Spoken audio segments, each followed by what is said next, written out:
Human అసలు straight లైన్లో నడవలేరంట. But ఏదో ఒక టార్గెట్ని కానీ చూస్తూ నడిస్తే స్ట్రైట్గా వెళ్ళొచ్చంట. కావాలంటే మీరు ఒకసారి కళ్ళు మూసుకొని నడిచి చూడండి. అప్పుడు కంటిన్యూస్ సర్కిల్స్లోనే ఉంటామంట మనం. మీకు ఒక విషయం తెలుసా? చనిపోయిన వాళ్ళ బూడిదతో డైమండ్స్ తయారు చేస్తున్నారంట. ఆ డైమండ్స్ని చనిపోయిన వాళ్ళ గుర్తుగా కావలసిన విధంగా తయారు చేసి ఇస్తారంట.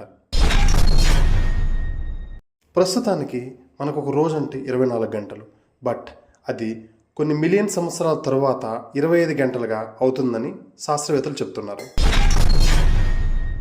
మనకి పిరమిడ్స్ అంటే గుర్తొచ్చేది ఎక్కువగా ఈజిప్ట్. బట్ మీకు తెలుసా, సూడాన్ అనే కంట్రీలో ఈజిప్ట్ కన్నా చాలా ఎక్కువ పిరమిడ్స్ ఉన్నాయంట. అరౌండ్ 220.